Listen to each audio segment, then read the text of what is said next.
दोस्तों मेरा नाम डॉक्टर लियसगर है और आज की इस वीडियो में हम डिस्कस करने जा रहे हैं इम्पोर्टेंट की points of Punjab text book biology. याद रहे कि एमडी केट के एग्ज़ाम के लिए स्टूडेंट जो हैं स्पेशली सिंध वाले स्टूडेंट जो है वो पहले अपने प्रोविंस की बुक को जो है वो स्टडी करते हैं, फिर इसके बाद उनको कहा जाता है कि आप फेडरल बोर्ड की बुक को भी जो है वो स्टडी करें।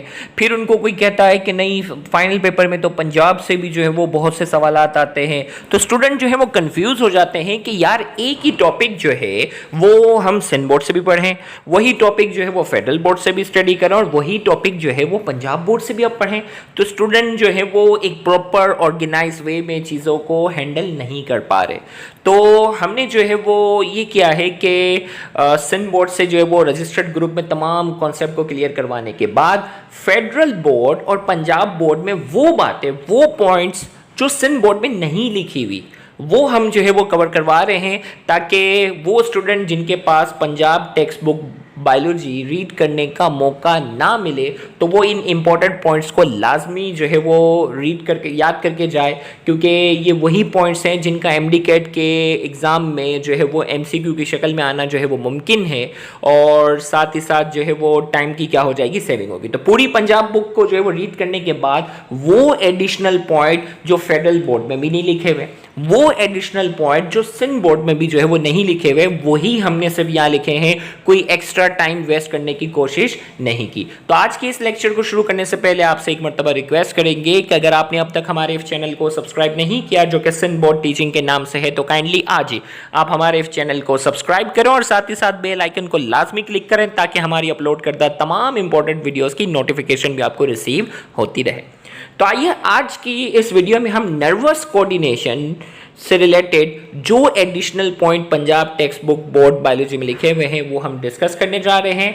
तो जैसा कि आप जानते हैं कि रिसेप्टर जो है, रिसेप्टर की जो टाइप्स हैं वो सिंध बोर्ड में भी वही लिखी हुई हैं, pain receptor, photo receptor, Punjab में भी वही हैं, फेडरल में भी वही हैं। लेकिन इसमें दो तीन पॉइंट ऐसे थे जो फेडरल और पंजाब बोर्ड में नहीं थे, जैसे pain receptor are nearly 27 times more abundant than cold receptor. ये वाली जो लाइन है वो फेडरल बोर्ड में भी नहीं थी, ये वाली लाइन सिंध बोर्ड में भी नहीं थी कि पेन रिसेप्टर की जो तादाद है वो कोल्ड रिसेप्टर के मुकाबले में 27 गुना 27 टाइम्स जो है वो पेन रिसेप्टर जो है वो ज़्यादा होते हैं, जबकि cold receptor are nearly 10 times more abundant than heat receptor. Heat receptor के मुकाबले में कोल्ड रिसेप्टर की तादाद जो है वो 10 टाइम्स ज़्यादा है और पेन रिसेप्टर की जो तादाद है वो कोल्ड रिसेप्टर के मुकाबले में 27 गुना 27 टाइम्स जो है वो क्या है, ज़्यादा। ये दो बातें थी रिसेप्टर वाले टॉपिक में जो पंजाब बुक में जो है वो इजाफी थी। फिर आगे, sodium ions are 10 fold higher in concentration outside than inside the membrane surface.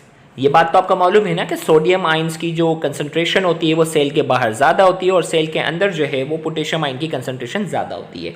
अब सेल के बाहर सोडियम आयन की कंसंट्रेशन कितनी ज़्यादा होती है, तो यहाँ आपके पास जो है वो लाइन नंबर 3 में लिखा हुआ है sodium ions are 10 fold higher in concentration outside than inside the cell membrane. Cell membrane के मुकाबले में सेल मेम्ब्रेन के आउटर साइड पर सोडियम आयंस जो है वो 10 गुना जो है वो क्या होते हैं, ज़्यादा तादाद में होते हैं। फिर आगे, for every 2 potassium that are actively transported inward 3 sodium are pump outward. यहाँ अगर बात करें तो ये बात सिंध बोर्ड में भी लिखी हुई है नर्व इंपल्स वाले पॉइंट में, जिसमें सोडियम पोटेशियम पंप के बारे में बताई है। बड़ा इंपॉर्टेंट पॉइंट था तो मैंने इसको भी शामिल कर लिया कि दो एक्टिव ट्रांसपोर्ट के जरिए 2 पोटेशियम आयन जैसे ही सेल के अंदर दाखिल होते हैं तो सोडियम पोटेशियम पंप 3 सोडियम को सेल से बाहर ले जाता है, यानी 2 पोटेशियम अंदर आएंगे तो 3 सोडियम जो है वो बाहर जाएंगे। डिटेल के लिए आप नर्व इंपल्स वाला हमारा लेक्चर जो है वो डिटेल में देख सकते हैं।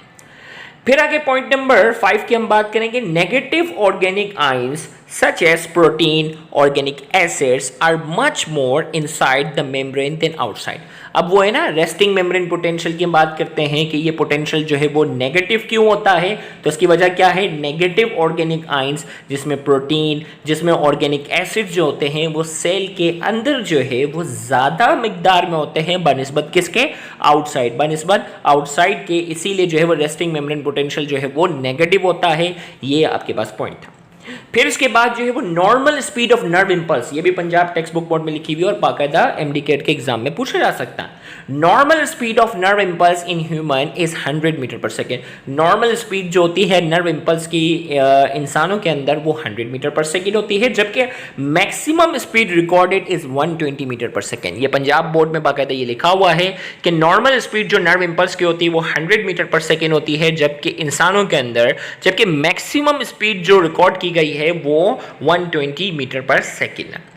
फिर इसके बाद diffuse nervous system is found in hydra jellyfish, दो एग्जांपल है वहां, वो इस बोर्ड में भी है कि डिफ्यूज नर्वस सिस्टम हाइड्रा और जेलीफिश में होता है।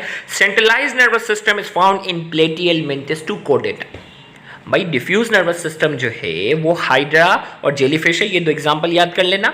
जबकि सेंट्रलाइज्ड नर्वस सिस्टम जो है वो प्लेटियल मेंटिस, फाइलम प्लेटियल मेंटिस से लेकर फाइलम कोडेटा तक जितने भी ऑर्गेनिज्म हैं उन तमाम के अंदर जो है वो सेंट्रलाइज्ड नर्वस सिस्टम पाया जाता है। फिर इसके बाद एक एडिशनल पॉइंट जो हमें मिला अल्जाइमर डिजीज से related. Alzheimer disease was first described by Alois in 1907, क्योंकि आपको मालूम है पीएमसी के पास पेपर में बाकायदा साइंटिस्ट का जो है वो नाम भी पूछा जाता है कि फलां चीज़ को किसने डिस्कवर किया, ये है।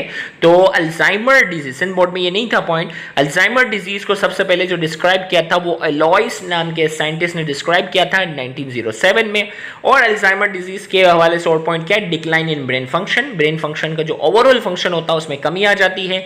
डिमेंशिया, मेमोरी लॉस जो है अल्जाइमर डिजीज का जो है वो फीचर है। और अल्जाइमर डिजीज में हाई लेवल ऑफ एल्यूमिनियम, याद रखिएगा ये बाकायदा पास पेपर में पूछा भी गया है कि अल्जाइमर डिजीज के अंदर एल्यूमिनियम के लेवल को क्या डिटेक्ट किया गया है। तो नॉर्मल इंसान के मुकाबले में एल्यूमिनियम का लेवल जो होता है वो अल्जाइमर डिजीज वाले पेशेंट में ज्यादा होता है। रन इन फैमिलीज, फैमिलीज के अंदर जो है बाकायदा जो है वो कॉमन होता है, मतलब खानदानी तौर पर जो है ना, अगर अल्जाइमर डिजीज जो है वो अगर एक शख्स को है तो उसी के खानदान में, उसी की फैमिली में दूसरे को भी अल्जाइमर डिजीज होने का चांसेस हैं।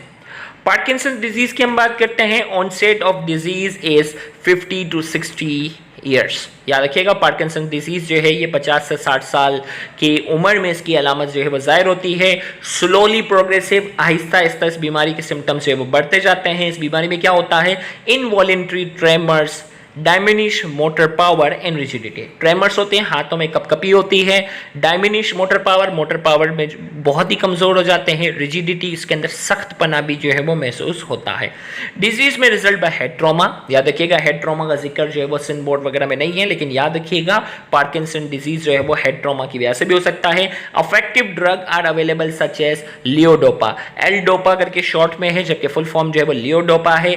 तो अफेक्टिव ड्रग जो पार्किंसन डिजीज को ट्रीट करने के लिए इस्तेमाल की जाती है वो एल डोपा है। फिर इसी तरीके से एपिलेप्सी की अगर हम बात करते हैं, EEG is the most important test in the study of epilepsy. Epilepsy की जो बीमारी है उसके लिए मोस्ट इंपॉर्टेंट टेस्ट जो होता है वो कौन सा होता है, तो याद रखिएगा EEG, इलेक्ट्रोएन्सेफेलोग्राम जो है ये मोस्ट इंपॉर्टेंट टेस्ट है। Anti conversion drug are use, epilepsy के लिए जो दवाएं इस्तेमाल होती हैं उन दवाओं को एंटी कन्वर्सन ड्रग कहते हैं। Onset of epilepsy usually before 30 years. Epilepsy की जो बीमारी है उसकी अलामत जो है वो 30 साल से पहले अक्सर आ जाती है आमतौर पर। Associated with changes in consciousness, जिसमें इंसान के कॉन्शियसनेस पर भी जो है वो फर्क पड़ता है। अल्कोहल एग्रीवेट्स एपिलेप्सी, ये भी याद रखिएगा, आपसे पूछा जा सकता है कि वो कौन सा ड्रग है, वो कौन सी जो है वो केमिकल है जो एपिलेप्सी की सिम्टम्स को और खराब कर सकता है, तो याद रखिएगा वो अल्कोहल है। ये भी पंजाब बोर्ड की वो है। अफेक्ट ऑफ निकोटीन, निकोटीन का क्या अफेक्ट है, और तो इसमें आपके पास जो है वो increases in heart beat rate, heart rate को बढ़ा देगा, ब्लड प्रेशर को बढ़ा देगा। Digestive tract mobility, digestive tract की मोबिलिटी को बढ़ा देगा। May induce vomiting and diarrhoea, nicotine की वजह से वॉमिटिंग और डायरिया भी हो सकता है। Cause water retention bye kidney, kidney जो है ना वाटर रिटेंशन करना शुरू करेगा, यानी किडनी जो है वो वाटर को लॉस नहीं करेगा। किडनी जो है वो जैसे होता है ना यूरिन के जरिए जो वो वाटर लॉस होता है ना, तो किडनी क्या करेगा, वाटर को रिटेन करना शुरू कर देगा, वाटर को यूरिन के जरिए लॉस नहीं होने देगा। बाकी जो पॉइंट्स थे, अगर देखें, वैसे तो मैंने रजिस्टर्ड ग्रुप के अंदर पीडीएफ फॉर्म में जो है वो पंजाब की फर्स्ट ईयर बायोलॉजी और सेकेंड ईयर बायोलॉजी दोनों की बुक जो है वो सेंड कर दी है। लेकिन जो मैंने रीड आउट किया है, तकरीबन अगर सिंध बोर्ड और फेडरल बोर्ड की अगर ग्रिप है तो पंजाब बोर्ड के अंदर स्पेशली इस टॉपिक में कोई खास बात नहीं थी। जो डिफरेंट पॉइंट्स थे वो मैंने यहाँ सारे बता दिए हैं। तो इसीलिए लास्ट लाइन में क्या लिखा हुआ है, remaining same in federal board and Sindh board. Sindh board और फेडरल बोर्ड में इस टॉपिक के हवाले से तकरीबन सारी चीज़ें वही हैं, सेम है। ह्यूमन ब्रेन वगैरह की जो भी चीज़ें हैं वो तकरीबन क्या है, सेम है। इंशाल्लाह अगली वीडियो के अंदर जो है वो नेक्स्ट टॉपिक के पंजाब बोर्ड बायोलॉजी के एडिशनल टॉपिक को डिस्कस करेंगे, तो उस लेक्चर को भी देखना मत भूलिएगा। Thank you very much. अल्लाह हाफिज़।